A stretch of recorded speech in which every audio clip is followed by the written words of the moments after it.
Allez, je vous propose, je vous invite à prendre place et nous allons reprendre nos travaux. Norbert, alors je profite que tu... Ah, super, c'est bon, merci.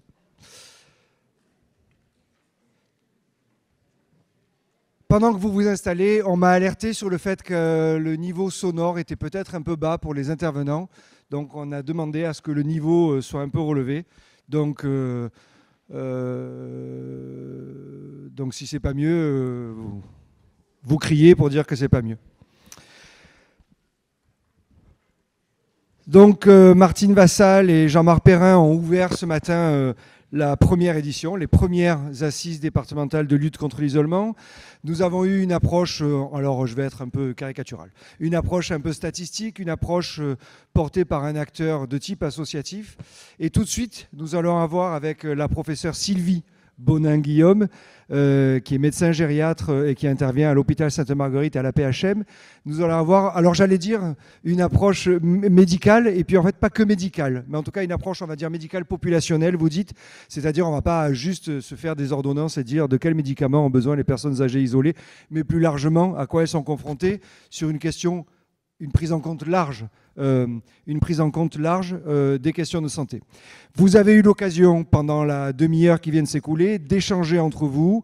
Il y aura en fin de matinée un temps qui vous permettra éventuellement de poser des questions à nos intervenants pour approfondir ou en tout cas préciser des choses que vous auriez envie d'approfondir et de préciser avec eux. Alors je vais faire quelque chose, c'est super parce que ça apparaît devant moi. Je le disais, vous êtes médecin gériatre à l'hôpital Sainte-Marguerite. Vous intervenez à l'Institut des neurosciences des systèmes. Vous intervenez pour la Société française de gériatrie et de gérontologie. Vous êtes aussi coordinatrice régionale du diplôme d'études spécialisées en gériatrie pour la région Provence-Alpes-Côte d'Azur. L'intérêt de dire ça n'est pas juste d'afficher des médailles et de vous applaudir, même si vous pouvez être fier de votre parcours, mais en tout cas, c'est aussi de dire que vous intervenez avec un spectre large d'intervention et avec un niveau d'expertise un peu large qui vont venir compléter et enrichir et nous ouvrir d'autres éléments de réflexion. On va étudier avec vous, on va vous entendre nous parler de l'impact de l'isolement sur les questions sanitaires, qu'elles soient de santé mentale ou de santé physique. Peut-être avant d'aborder ces questions-là, est-ce qu'on peut revenir, alors sans revenir, mais en tout cas compléter par votre regard les définitions qui nous ont été données, j'en sais rien, de l'isolement, du sentiment de solitude, peut-être aborder avec vous aussi les questions de l'agisme, avec tous les effets négatifs que ça peut avoir sur les personnes dont nous parlons. Merci beaucoup en tout cas d'être avec nous ce matin et on vous écoute. Très bien, merci beaucoup pour cette introduction. Vous m'entendez bien? C'est pas trop fort parce que j'ai une voix qui est un peu forte, je suis désolée. Par habitude, quand je suis avec des étudiants, il n'y a pas de micro, donc il faut parler très fort. Donc merci beaucoup pour cette présentation et je suis très honorée d'être présente ici pour parler d'un sujet qui me tient à cœur, vous allez comprendre pourquoi, et qui concerne en fait, alors qu'on n'y pense pas toujours, le monde médical. Et vous verrez à quel titre. Et j'ai parfaitement entendu ce qui a été dit ce matin par la présidente, par M. Perrin. C'est vrai que l'isolement, c'est un sujet. Est-ce que ce sera le sujet du mandat? Pourquoi pas? Est-ce que c'est un problème? Certainement. Est-ce qu'on est dans le cadre du bien vieillir? Je ne sais pas, parce que le mot bien vieillir me gêne un petit peu, donc je me permets de le dire. Parce que bien vieillir, c'est-à-dire qu'on n'a pas le droit de vieillir mal. Or, il y a des gens qui vont mal vieillir. Vous voyez ce que je veux dire? Donc, je serais plus pour le vieillir mieux, que j'ai beaucoup apprécié de Madame la Présidente. Voilà, c'était une petite introduction. Donc, effectivement, je vais aborder une réflexion qui n'est pas que personnelle, qui est faite à travers des travaux de recherche que nous avons faits ici en PACA et avec la CARSAT et le laboratoire de santé publique, et en même temps des réflexions qu'on a un peu plus au niveau national. Et là, je prends ma casquette de vice-présidente de la Société française de gériatrie et gérontologie. Alors tout d'abord, je commence souvent comme ça, parce qu'on a un regard toujours très négatif sur le vieillissement, qui est véhiculé un peu partout, on parlera d'agisme. Pourquoi est-ce que vieillir est une chance? C'est la première question que je pose aux internes de deuxième année de médecine. Et je leur réponds, c'est parce qu'on n'est pas mort avant. Et une fois que j'ai dit ça, on peut rentrer dans le débat. Et bien souvent, on ne voit du vieillissement que le côté négatif. Et j'y reviendrai. Alors, vous connaissez un certain nombre de ces personnes, Clint Eastwood, Jane Fonda, les Rolling Stones. qui partagent un vieillissement, certains sont assez âgés, mais qui partagent beaucoup d'autres choses dont on pourrait parler et qui font que l'on pourrait dire qu'ils ont un vieillissement plutôt en bonne santé. Et puis je vous présente, alors si j'arrive avec ma petite souris, je vous présente en haut à droite, je vous présente Simone. Simone, elle n'est pas du tout connue. Simone, elle a 98 ans, elle vit en Franche-Comté, dans un village de 500 habitants. Elle est seule dans sa maison, elle est veuve, elle a des enfants qui sont dans l'environnement, mais donc elle est relativement isolée socialement. Et Simone a son jardin, son potager, fait sa cuisine, son ménage, va faire les courses dans le village d'à côté et s'occupe de son beau-frère qui a 97 ans, qui lui ne peut plus sortir. Et Simone va bien. Simone a le sourire, elle est tout le temps en train de sourire. Et pour moi, c'est un modèle de vieillissement. Vous voyez, on n'a pas besoin d'être célèbre pour cela. Donc je suis ravie de vous présenter Simone, que je connais bien, qui allait bien cette année, qui j'espère ira bien l'année prochaine. Et puis qui sait, un jour je vous en reparlerai. Lorsqu'elle aura 100 ans, j'en serai ravie. Alors, on l'a dit tout à l'heure, 2003, l'été meurtrier. J'étais personnellement médecin à l'hôpital Nord en service de court séjour gériatrique et j'ai vu les personnes âgées tomber. On n'en parlait pas encore vraiment, c'était en juillet et si on regarde les taux de mortalité, vous voyez que c'était plutôt en août que c'est devenu une vraie pandémie. Et 2003, ça a été la prise de conscience qu'il existait des personnes âgées qui vivaient chez elles et des personnes âgées qui vivaient chez elles seules. Mais une vraie prise de conscience sociale. 2004, ça a été la création de la Fondation des Petits Frères des Pauvres. 2004, ça a été également la création d'une spécialité nouvelle qui était la gériatrie, directement issue de ce constat. Donc vous voyez que finalement, ce problème social a entraîné finalement une structuration au niveau médical avec la création de cette nouvelle spécialité. Alors, revenons sur des choses très connues. Donc, on a parlé de l'isolement dans notre pays, on a parlé de l'isolement dans notre région, et moi, je vous montre ce qui se passe en Europe. Et si vous regardez ce qui se passe en Europe, la France est le pays où il y a le plus, alors je ne sais pas si ma petite souris marche bien, où il y a le plus de personnes âgées, suivi de près par l'Italie. Et l'isolement concerne 30 millions de personnes en Europe. Donc, c'est-à-dire qu'on est sur un pays. Voilà, si je fais à l'échelle, c'est un pays. Et cet isolement apparaît comme très fréquent chez les hommes et dans les grandes villes. Et on a vu tout à l'heure dans notre carte de département que les grandes villes étaient particulièrement touchées par cet isolement. Donc on sort un peu des sentiers battus, pensant que l'isolement, c'est seulement dans les campagnes parce que les jeunes sont partis à la ville. L'isolement est aussi dans la ville. Et ça, c'est un message, je pense, extrêmement important. Ensuite, on se rend bien compte qu'il y a une hétérogénéité de répertoire et de répartition de cet isolement, pas seulement en France, mais en Europe, et que cet isolement touche tous les pays d'Europe, en particulier, si vous voyez bien le rouge vif, les pays du nord de l'Europe. Donc le nord de l'Europe et l'Angleterre sont particulièrement vigilants sur ce facteur de l'isolement. Donc il faut prendre ce côté un petit peu macro et extérieur. Alors, sur ces petites définitions, on a, moi je rejoins ce que disait tout à l'heure Manuel Pinto. Effectivement, il faut distinguer l'isolement social de la solitude. Donc l'isolement social, vous voyez, c'est une personne qui vit seule ou qui a peu de contacts sociaux, on a bien entendu ça, qui a peu de relations. C'est une situation qui peut être objectivée, et on l'a vu, elle peut être objectivée tout simplement en recherchant le nombre de contacts qu'il y a eu par an, par téléphone, etc. Donc elle peut être objectivable. Et j'insiste sur le fait qu'elle peut être choisie. Et donc je vous ai mis deux modèles. Un modèle, donc c'est la France, que vous connaissez peut-être, c'est l'île de la Réunion. Donc ce cirque de Mafate, qui est au cœur de l'île de la Réunion, aucune route ne permet d'y aller. Il faut y aller à pied. Donc vous avez là des personnes qui vivent ensemble, donc il y a une petite communauté, mais qui sont isolées socialement. Même s'il y a maintenant le Wi-Fi, etc. Mais il y a quelques années, il n'y avait rien. Et pourtant, ce n'est pas pour autant qu'il y avait ce sentiment de solitude. Vous avez également le navigateur solitaire, qui lui a fait le choix d'être tout seul sur son bateau.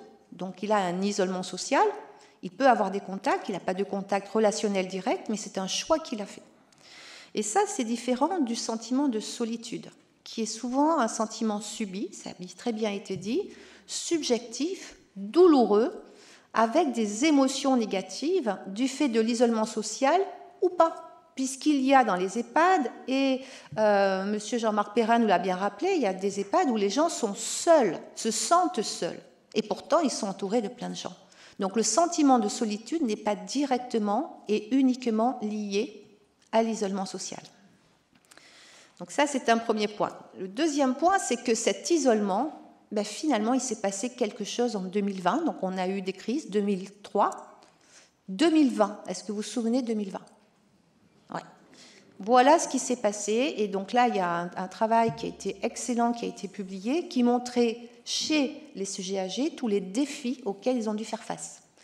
Les mesures préventives, donc la quarantaine, la distanciation sociale, l'isolement, etc., qui a été très violente, très forte, j'allais dire, avec, on va le voir, un agisme, parce qu'on a fait tout ça pour protéger les vieux, c'est comme ça qu'ils l'ont perçu, et non pas forcément pour se protéger soi.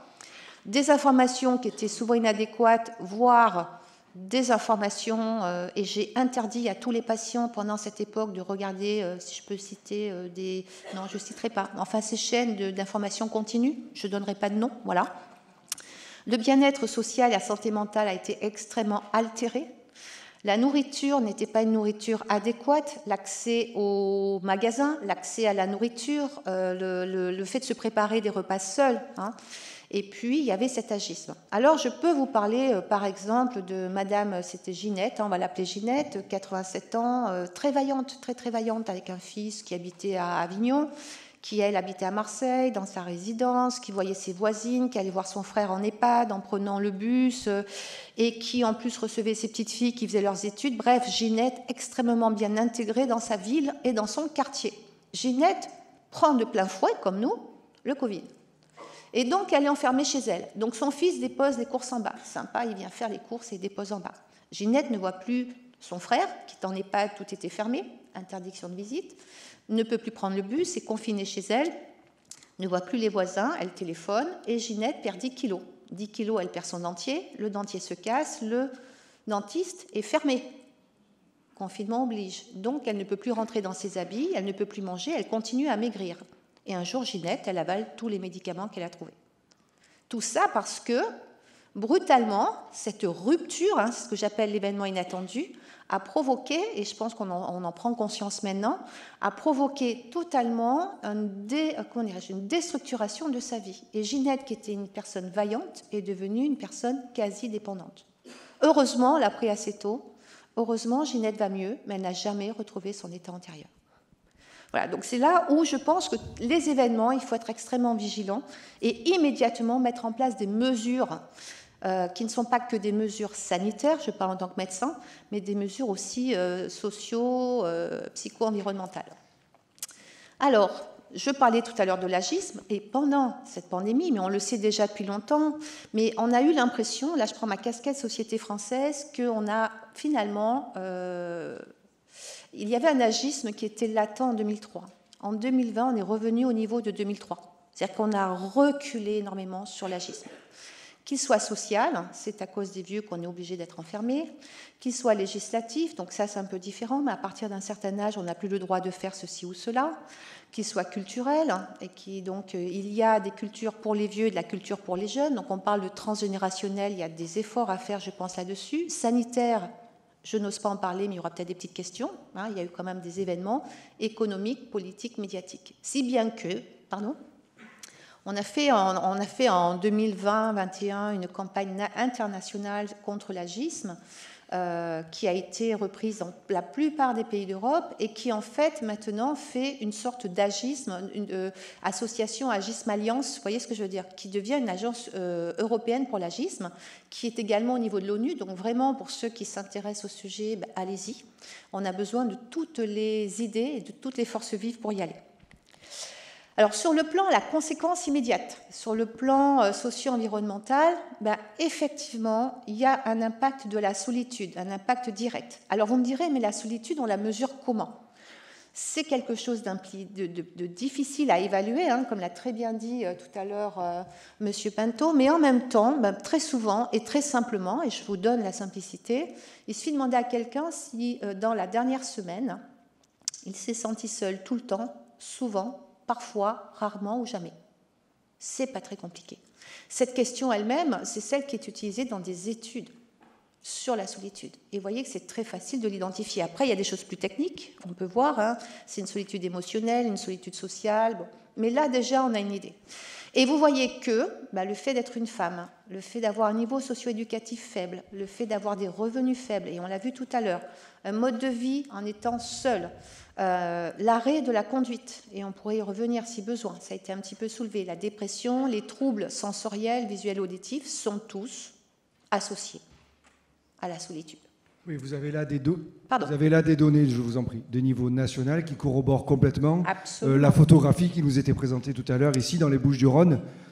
Et c'est pour ça, je pense que c'est intéressant lorsque, et c'est une très bonne remarque, il y a ce qui existe ici, il y a ce que l'on voit ailleurs, et c'est là où on se dit où est-ce qu'on en est entre ici et ailleurs. Et là, pour le coup, on est dans le même bateau. Hein, voilà. Donc, et c'est là où il y a sûrement des idées à prendre aussi, d'ailleurs, de ce fait.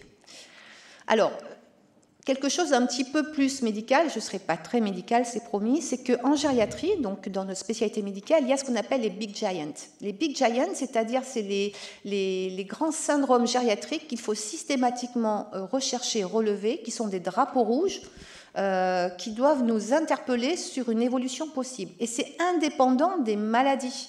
Je ne parle pas du cœur, je ne parle pas des poumons, je ne parle pas du rein, vous voyez, je ne parle pas du cerveau, je ne parle de rien. Je parle de syndromes gériatriques qui ont une définition qui est particulière et pour lesquels, sans faire un cours de médecine, vous voyez que sur la gauche, on recherche systématiquement ce qui l'a provoqué. Est-ce qu'il y a des facteurs qui l'ont favorisé? Est-ce qu'il y a des facteurs qui ont prédisposé? Le fait d'être veuf et de vivre seul est un facteur, par exemple, prédisposant.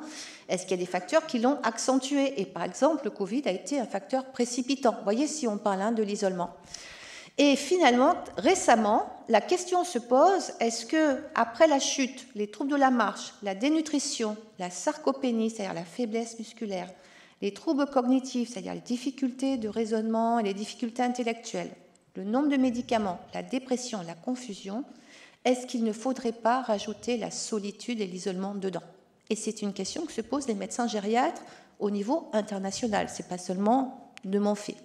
Et c'est une vraie question. Pourquoi? Parce que derrière, les risques évolutifs, et je vais y revenir, sont toujours les mêmes.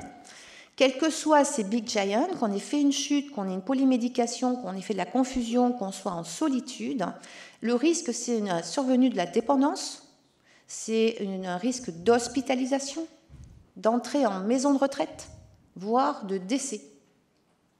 Donc, la solitude a un impact, je dirais, médico-socio-économique, ça dépend le regard que vous avez, sur la santé, et donc ça concerne la santé. Alors effectivement, on a des études qui montrent que la solitude est associée à une mauvaise qualité du sommeil, à une symptomatologie dépressive. Donc vous voyez, il y a des études qui ont montré pas mal d'informations, à un sentiment de fatigue subjective, vous savez, cette fatigue qui traîne, etc. Et donc, finalement, ça fait partie des questions qu'un médecin devrait poser à un patient. Est-ce que vous vous sentez seul? Est-ce que vous avez du mal à dormir? Ou est-ce que, lorsqu'il a du mal à dormir, est-ce que par hasard, il n'y a pas un sentiment de solitude? Vous voyez, ça devrait faire partie un peu de notre interrogatoire, parce que derrière, et je vous laisse la parole, et oui, juste derrière, on va finalement souvent consommer des médicaments pour dormir, pour la dépression, pour l'anxiété, etc., etc. Donc il va y avoir une consommation médicale, une consommation de soins. Merci beaucoup. C'est pas tant que je veux prendre la parole, c'est que je veux qu'on marque une forme de rupture, si je puis dire, dans l'exposé que vous êtes en train de faire. On entend bien les éléments de présentation, de définition, de lecture que vous apportez, qui complètent des choses qui ont été dites ce matin. Il y a quelque chose de très très important, et je crois que je l'ai dit ce matin en disant, on parle de l'état de vieillissement, et au fond, le mot état est peut-être pas bon, parce que l'état renvoie à quelque chose de figé. Or, précisément, et c'est un peu la suite de votre propos, et c'est sur ça que je voudrais qu'on avance maintenant, on va petit à petit dans le fil de cette matinée, on a entendu beaucoup de choses, on a décrit des situations, et puis forcément il y a des moyens de répondre à tout ça. On aura tout à l'heure des pistes de solutions, de préconisations apportées par l'association Petits Frères des Pauvres. Vous avez vous-même des pistes pour améliorer la prise en compte de tout ce que vous évoquez là. Et toutes ces pistes reposent quand même sur un élément que j'ai trouvé particulièrement intéressant dans votre réflexion, qui est de dire tout ce dont nous parlons n'est pas un état figé, tout ça est un processus dynamique. Et si c'est un processus dynamique de vieillissement et d'isolement, c'est qu'il peut y avoir un processus dynamique non pas de rajeunissement, mais en tout cas de sortie de l'isolement. Et je trouve que cette notion de processus ou en tout cas de dynamique, me semble-t-il, est intéressante pour commencer à aborder la question de, du coup, comment on répond à tout ça. Très bien, merci de me donner la suite parce qu'on va parler de dynamique, mais peut-être pas toutes les dynamiques, c'est très bien. Effectivement, alors je voulais finir sur le fait qu'on soit sur des risques d'évolution défavorable, c'est-à-dire que la solitude en soi, augmente de 45% le risque de décès dans les études qui sont faites sur 1 an ou 2 ans. Augmente le risque de déclin fonctionnel. Enfin, vous voyez, je veux dire, donc il y a vraiment un impact direct. Alors, bien sûr, il y a tous les éléments de santé qui ont pu jouer autour, qui ont fait que la solitude a peut-être entraîné une chute. Et je vais vous donner un exemple, si vous me permettez, puisqu'il y a le maître du temps face à moi. Mais cette solitude a un impact direct. Alors, je vais prendre un exemple que vous allez très vite comprendre. J'ai une dame, on m'appelle pour une dame, le 06 devient la 3e façon de faire de la médecine maintenant. J'ai un coup de fil pour une dame qui est tombée, qui s'est cassé les 2 poignets, qui est arrivée aux urgences et comme elle a une fille qui est aide-soignante, même si elle vit à 10-15 km, on lui a dit elle va rentrer chez elle, sa fille va s'en occuper. Donc elle est rentrée chez elle avec 2 plâtres. Vous en pensez quoi ? Voilà. Et là, on se dit, il y a quand même un problème. C'est qu'à un moment donné, on n'a pas pris en compte cet élément indispensable qui est, est-ce que la personne peut rentrer chez elle, dans le sens où est-ce qu'il y a quelque chose qui, à la maison, va pouvoir se mettre en place avec les 2 bras dans le plâtre pour quelque temps. Il y a des choses qui existent, bien sûr. Mais ça n'a pas été réfléchi. Vous voyez ? Donc ça a été, j'allais dire, une sortie d'hôpital pour, non pas, heureusement, un retour à l'hôpital, mais trouver une solution annexe pour qu'elle puisse quand même retourner chez elle à terme avec ses 2 bras sans plâtre. Donc ça, c'est parce qu'elle était seule. Et je pourrais vous en donner 50 d'histoires de ce type. On en a tous autour de nous. Vous voyez ce que je veux dire ? C'est là où finalement, ce déclin fonctionnel, ce risque de décès, ça peut être un facteur qui, en soi, va aggraver la situation médicale des patients. Alors bien sûr, il y a le côté... Oui, je suis super embêté par ce que je vais vous dire. Il vous reste 5 minutes pour intervenir. C'est pas grave. Et je suis embêté parce que franchement, je préfère vous écouter que de devoir vous rappeler l'heure. Mais je vous propose qu'on prenne 5 minutes pour vous écouter là-dessus. Il n'y a pas de problème. Donc justement, je vais arriver à la dynamique. La dynamique fait appel à ce qu'on appelle un peu une situation de fragilité. Donc je voulais un peu imager avec des photos. Vous avez la dame à gauche qui promène son chien, vous avez un couple qui est sur un banc, vous avez une dame qui ne va pas bien du tout.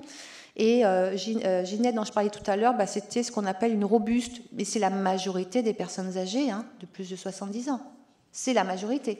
Mais par contre, il y a l'intermédiaire qui est la population dite fragile, sur laquelle il faut qu'on ait un regard très, très direct, parce que vous voyez que lorsque de robuste on devient fragile, si on prend les choses en main assez tôt, et c'est là où je reviens sur l'isolement et le sentiment de solitude, on peut revenir à l'état robuste, on peut revenir correctement. Par contre, si on passe un cap, c'est trop tard. Et on dira encore, tiens, le train est passé et on n'a pas pris le train. Et c'est là où il faut ce niveau de vigilance dans le repérage. Vous avez un atelier cet après-midi sur le repérage. Il y a un niveau de vigilance qui est un niveau de vigilance sociétale. Entre quelqu'un qui est en train un peu de baisser, au sens vulnérabilité, fragilité, etc. médicale, et qui, finalement, doit être pris en compte très vite avant qu'elle devienne dépendante et qu'éventuellement elle rentre en EHPAD. Et pour ça, on a des critères que je ne vais pas forcément vous expliciter, mais il y en a qui sont très, médico-centrés sur la marche, la nutrition, les capacités fonctionnelles de la personne, perte de poids volontaire, vitesse de marche, etc. Et puis, il y en a d'autres qui ont pris en compte 2 éléments complémentaires importants. Est-ce que la personne vit seule ? Et donc, se poser la question est déjà en soi s'intéresser au sujet, y compris pour un médecin. Et ce serait bien que tous les médecins généralistes se posent la question et remplissent, vous voyez, ce genre d'éléments en disant est-ce que la personne est seule ? Parce qu'on sait que si elle est seule, il y a un risque. Et s'il y a un risque, je vais essayer d'anticiper le risque. C'est un peu notre rôle, de prévenir et pas seulement de gérer. Ça me semble-t-il, c'est notre quotidien. Et le deuxième, c'était est-ce que la personne se plaint de sa mémoire ? Parce que derrière, il y a des choses aussi à rechercher. Donc la question, c'est finalement, est-ce que cette fragilité est associée à la solitude ? La réponse est oui. Et dans les 2 sens. C'est-à-dire que les sujets fragiles souffrent plus souvent de solitude et ceux qui souffrent de solitude, dans les 2 ans qui viennent, sont 2 à 3 fois plus souvent fragiles. Donc vous voyez qu'en s'intéressant à la solitude, vous allez vous intéresser à un sujet qui, moi, m'intéresse, qui est la fragilité. Alors, est-ce qu'on peut faire certaines choses? Est-ce qu'on peut combattre? Et là, donc, ce sera la fin un petit peu de mon propos. Ben, finalement, on a déjà des éléments qui permettent un peu d'y réfléchir. En 2013, on a eu le comité d'avancée en âge qui a anticipé pour une autonomie préservée, un enjeu de société, donc le maintien à domicile, la conduite automobile, l'organisation des soins. Il y a eu beaucoup d'efforts qui ont été faits. Il y a la Mona Lisa dont pourrait parler très bien mon ami Manuel sur ce qui existe. Et puis ben là, on vient d'apprendre qu'il y a donc des événements sur le bien vieillir, et j'ai une grande curiosité de savoir si l'isolement va faire partie finalement de ces réflexions-là, parce qu'on se rend compte que derrière, il y a un impact dans le sanitaire, le médico-social et le social, me semble-t-il. À un niveau social, eh ben, l'hélicoptère, c'est celui qui va dans le cirque de Mafat, dont je parlais tout à l'heure, c'est le vrai lien. C'est celui qui va apporter les besoins, qui rencontre les gens, qui va pouvoir aider à créer ce lien social de ces personnes isolées dans Mafat. On a parlé tout à l'heure de l'aide à l'informatique, au numérique. 54% des personnes de plus de 75 ans en Europe sont exclues, je dis bien 54%, sont exclues du numérique, pour les raisons qui ont été abordées. Donc il y a aussi un travail à faire. Et puis, au niveau individuel, il y a l'intergénérationnel, il y a l'animal de compagnie. J'ai encore une minute? Oui. Merci.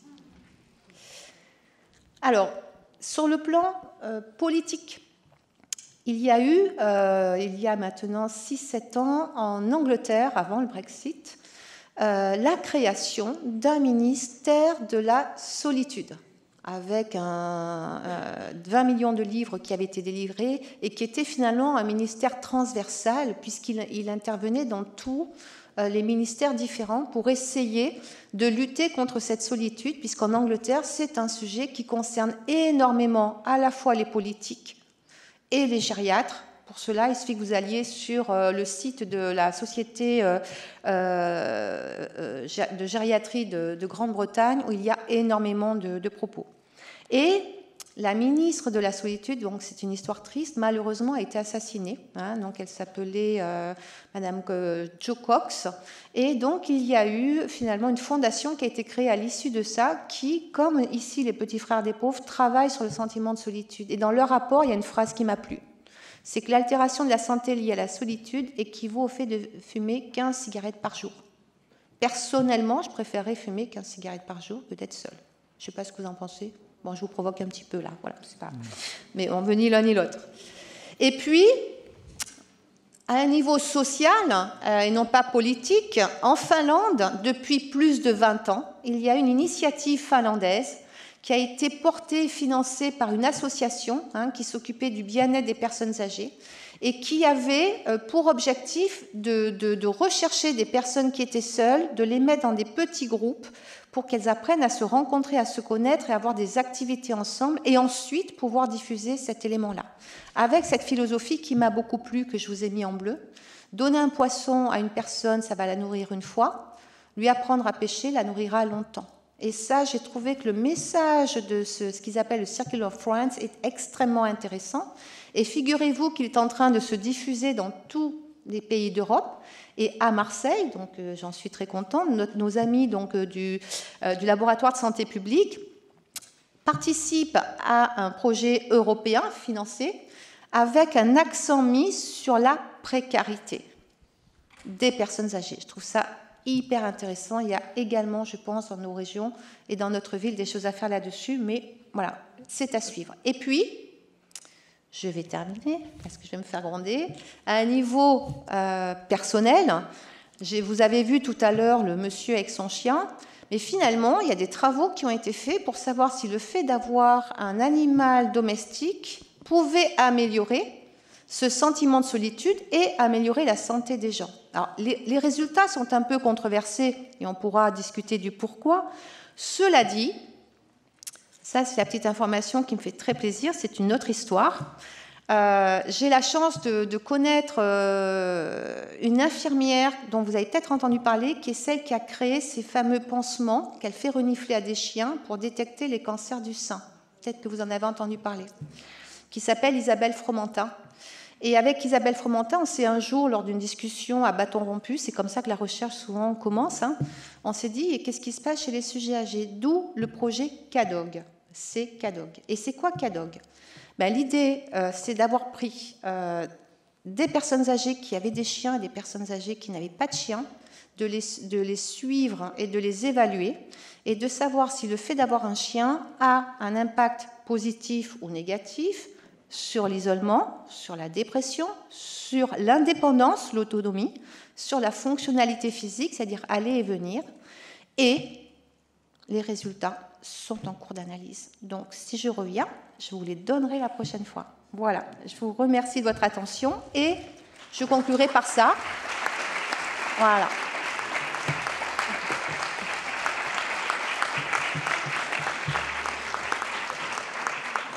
Allez-y, finissez par ça. Vous vouliez finir par quelque chose? Par ça, c'est-à-dire que l'isolement peut être choisi ou pas.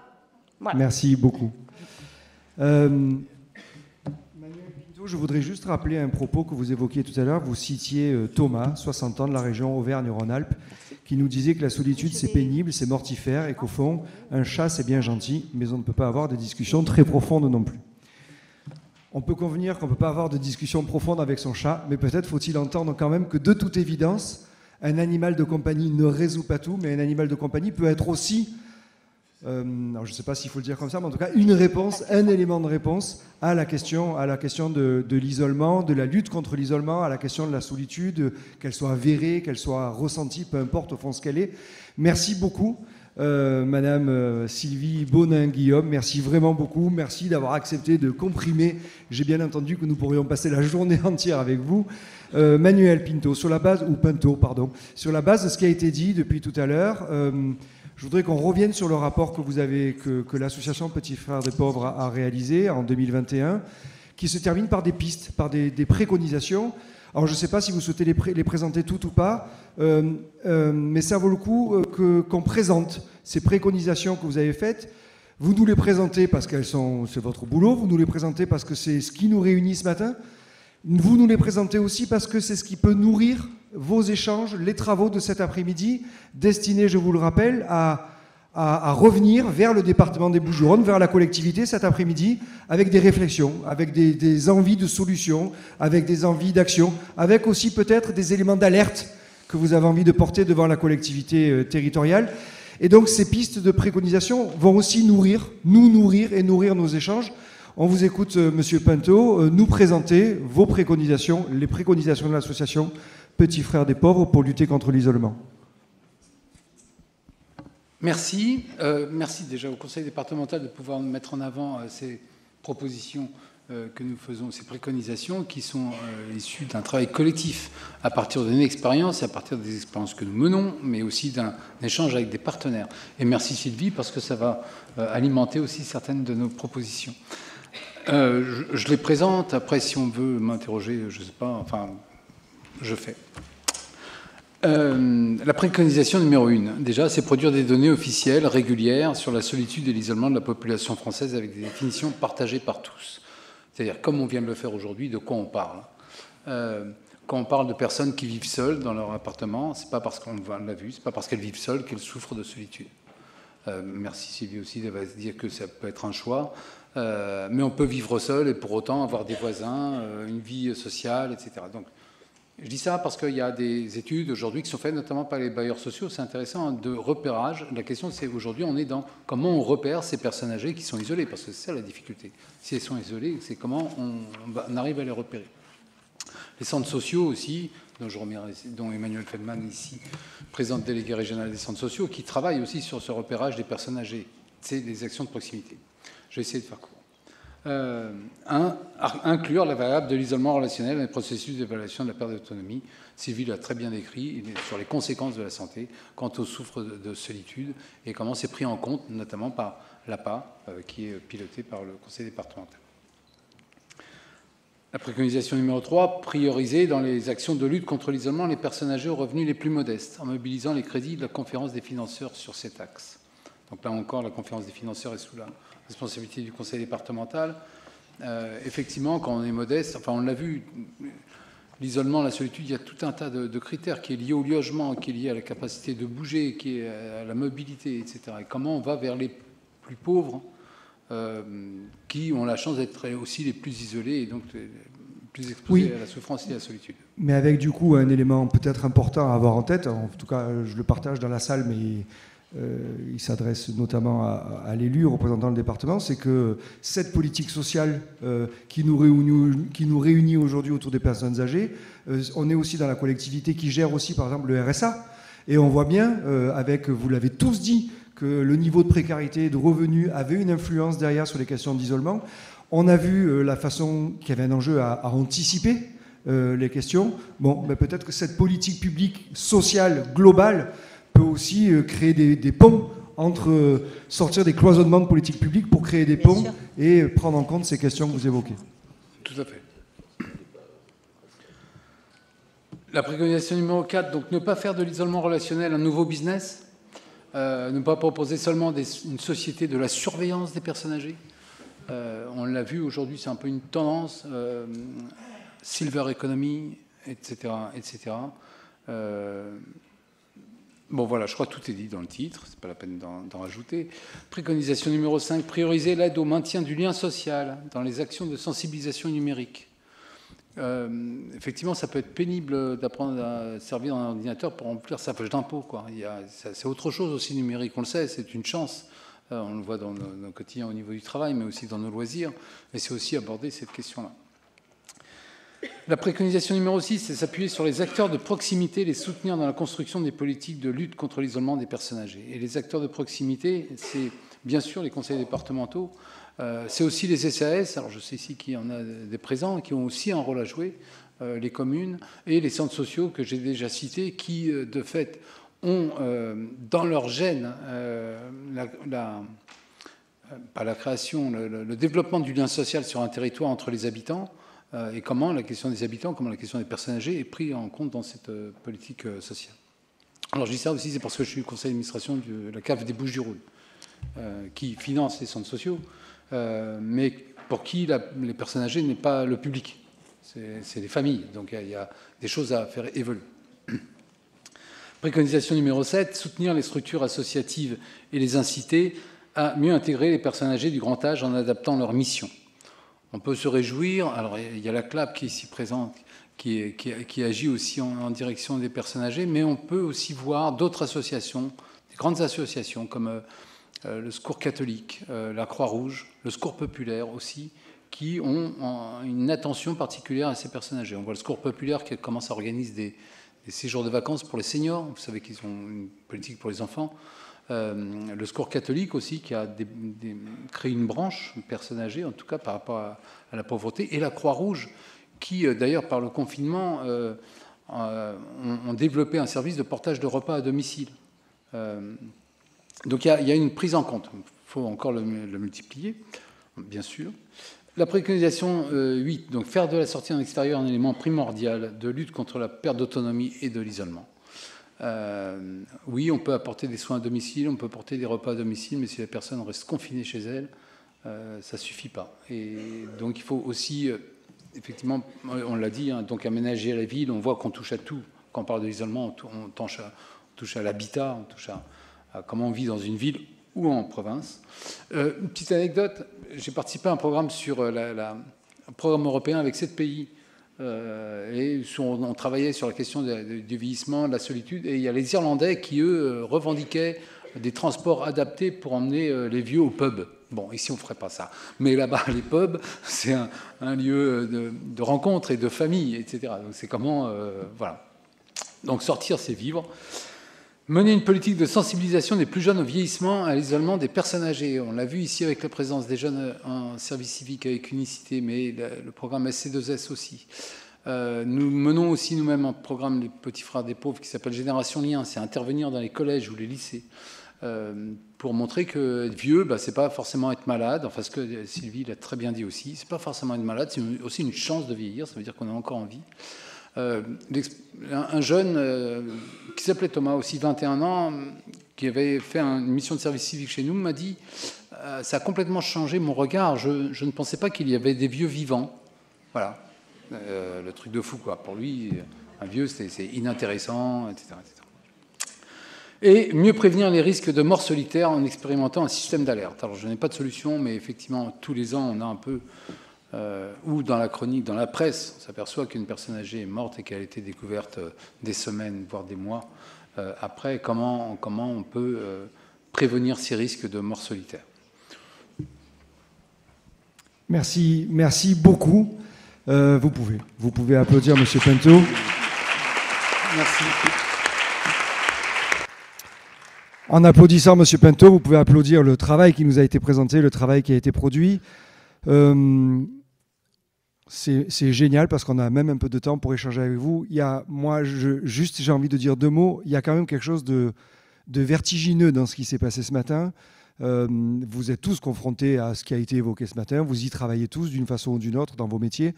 Quand je dis qu'il y a quelque chose de vertigineux, d'abord, c'est une évidence, même si on le sait tous dans nos vies, que la seule question démographique fait que la question du vieillissement, la question de l'isolement des personnes âgées va être de plus en plus importante. Je parle de quelque chose de vertigineux parce qu'au fond, on touche à tous les secteurs de la vie. On a abordé la question du logement, la question des mobilités, mais on touche aussi la question des politiques urbaines, comment une ville est aménagée pour permettre de faire de la place aux personnes âgées. On a abordé des questions d'ordre... je ne sais pas comment il faut le dire, en tout cas le job des associations. On a abordé les questions de santé, et on voit bien les répercussions sur les questions de la santé physique et de la santé mentale. On est sur un sujet qui touche super large.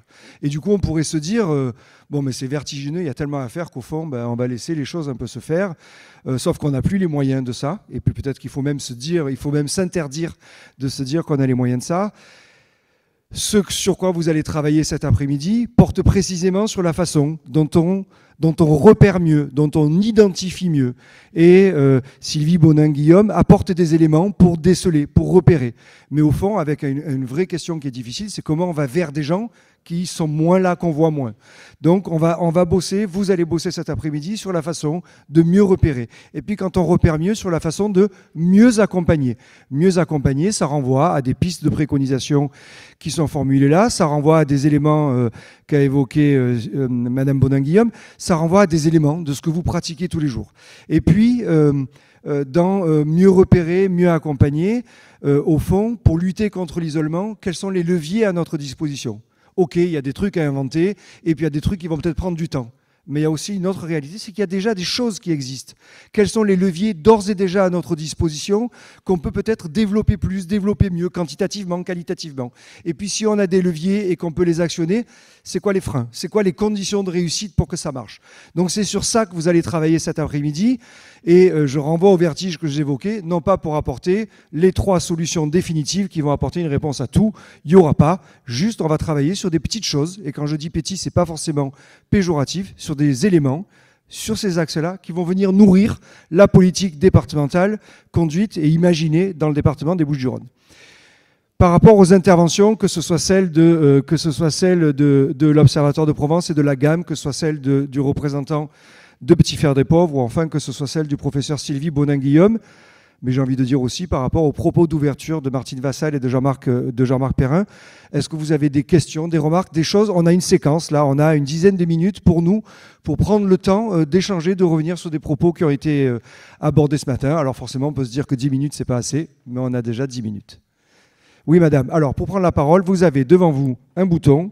Il y a, sur l'un des boutons, il y a une bouche qui parle. 1, voilà. 2, ouais. Oula. Et il y a une captation vidéo qui est faite. Donc, je vous remercie au moment de prendre la parole de vous présenter. Ça nous servira pour produire les actes. Bonjour, je suis de l'association La Vie en Clown. Et on fait des interventions de clowns en structure de soins pour lutter notamment contre l'isolement. J'ai une question parce qu'il y a, peut-être pour Manuel Pinto, il y a un grand décalage avec c'est compliqué. Il y a déjà eu des campagnes de communication contre l'isolement pour le grand public. Pensez à vos voisins, personnes âgées cet été, allez les voir, etc.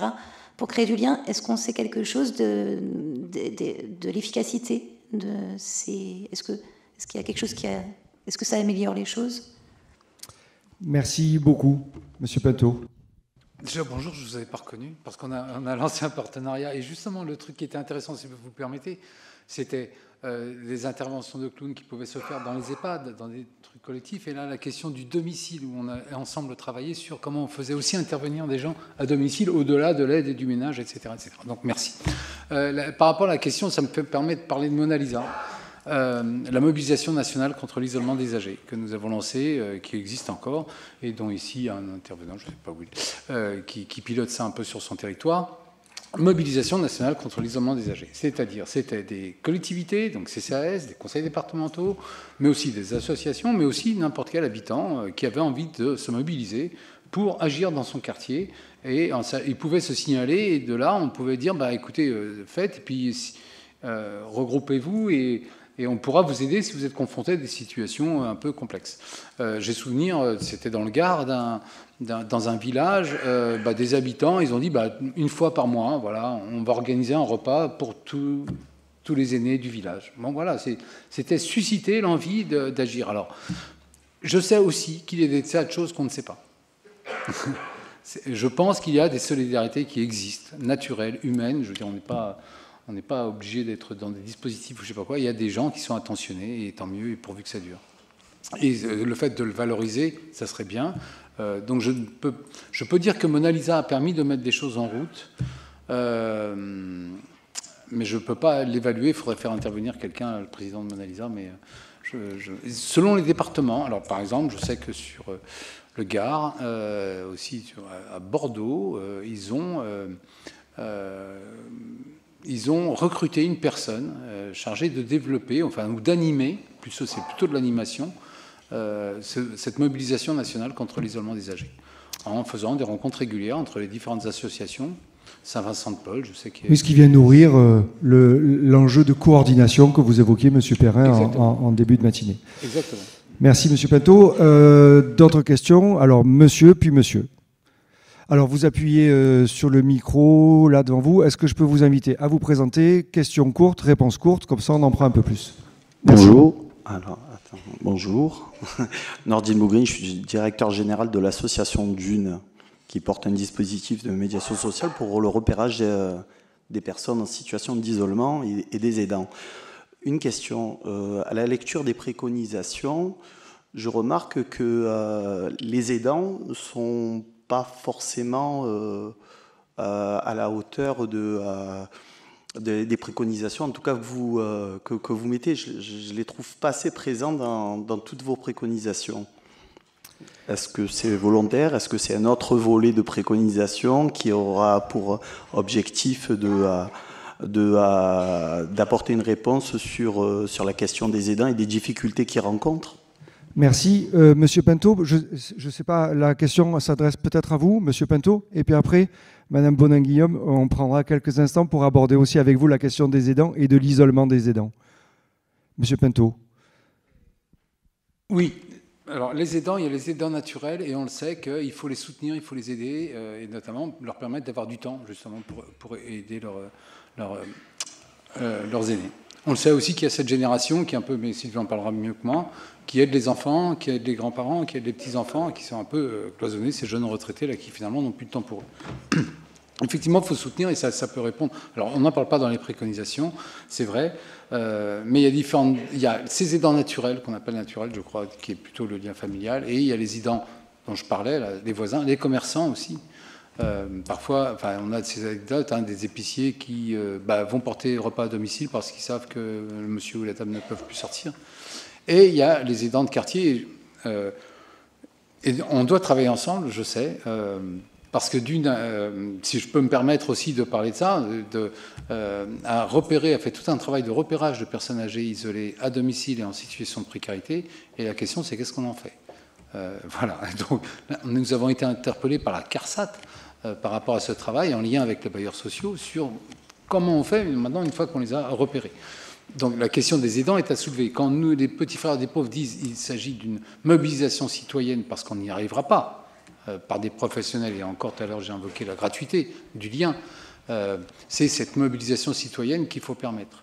Au-delà des aidants naturels, comme je le disais, il n'y a pas que la famille qui peut aider. Mais bien vu. En tout cas, ce qui est certain, et c'est ce à quoi renvoie votre question et la réponse qui est faite, c'est que dans la question de la lutte contre l'isolement au sens large, la question des aidants est aussi un vrai sujet.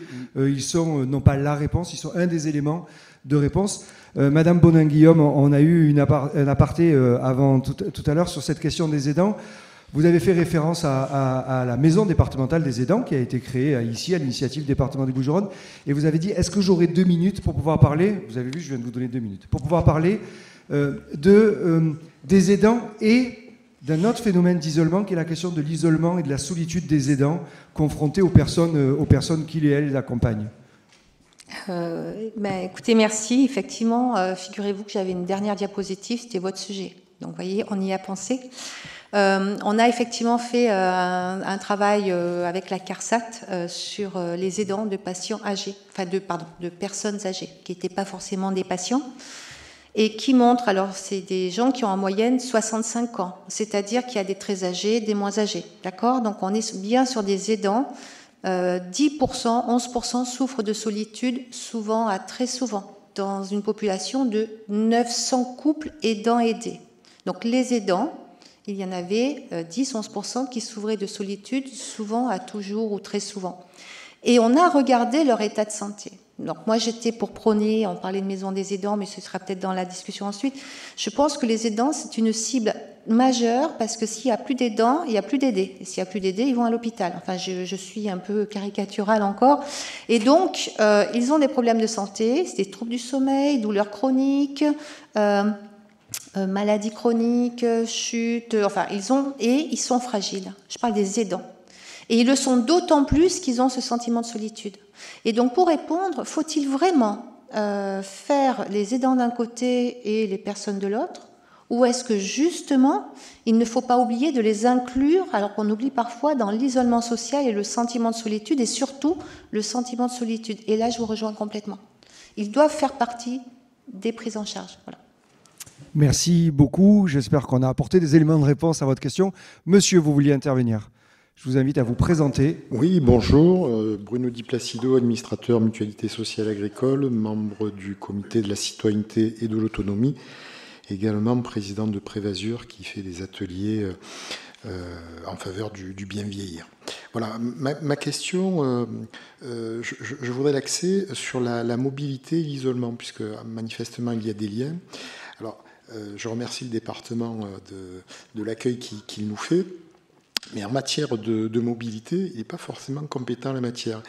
Et on a un réel problème au niveau du CDCE, on a noté ça, on a vraiment un réel problème par rapport à la prise en compte de l'articulation entre mobilité et isolement.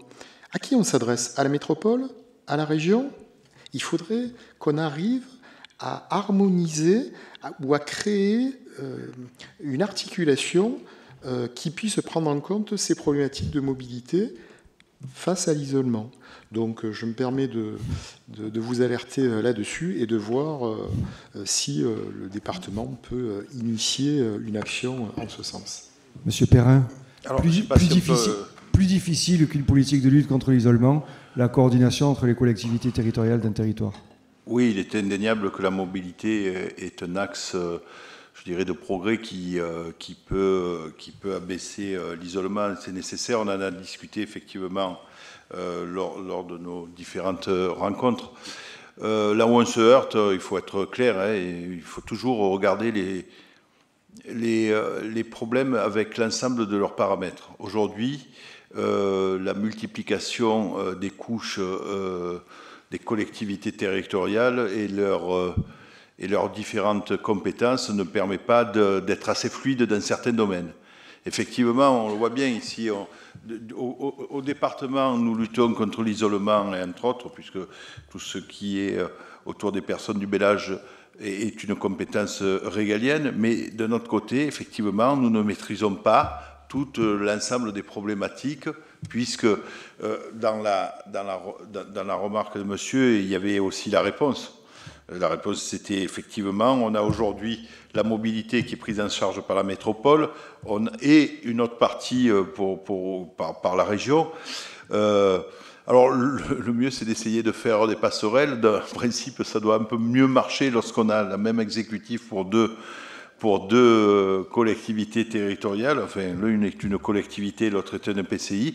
Mais ce sont des sujets, effectivement, qu'il faut regarder pour se dire comment une collectivité comme le département des Bouches-du-Rhône, qui n'a pas dans sa compétence les transports, la mobilité, peut, d'une manière un peu plus fluide, avoir accès et faire part, en tout cas, de ces problématiques-là.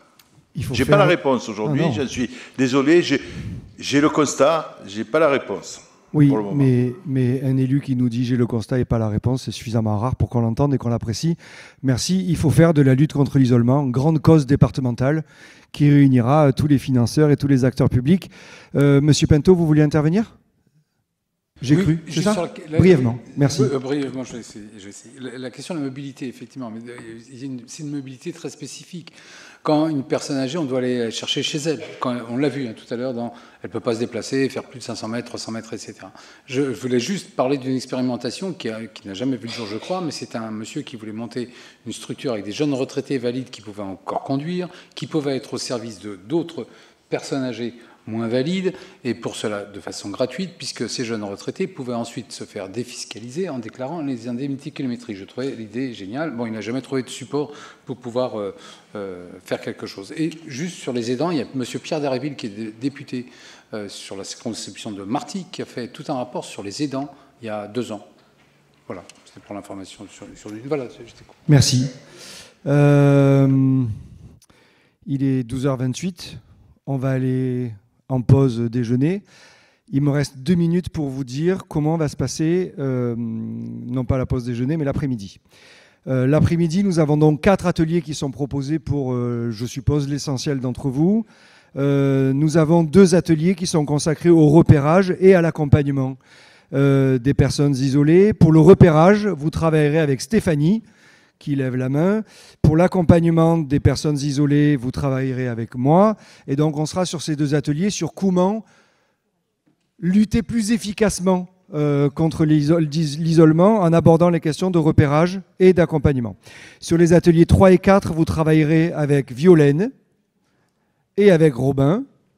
Et vous travaillerez avec eux, je le disais tout à l'heure, sur les freins et les leviers. Les freins que nous pouvons, les leviers qui sont à notre disposition sur lesquels nous pouvons travailler, et puis les conditions de réussite d'une bonne activation de ces freins. Ces ateliers commencent, je ne veux pas dire de bêtises, à 14h30, non, à 14h. Donc je vous propose qu'on se retrouve à 13h55 devant la porte là-bas, et chacun des animateurs vous amènera dans la salle, comme ça vous évitera de vous perdre dans ce grand bâtiment. Tout de suite, nous vous souhaitons un bon appétit. Je crois que le département des Bouches-du-Rhône met à votre disposition une restauration qui a lieu où ? Là-bas. Qui a lieu là où vous avez pris le café ce matin. Donc on se retrouve dans 2 minutes pour déjeuner. Vous pouvez laisser vos affaires dans cette salle et on se retrouve à 13h55 devant la porte, à mon côté gauche, à votre côté droit, pour aller dans nos ateliers. Merci beaucoup aux intervenants. Merci beaucoup à vous tous et à tout à l'heure.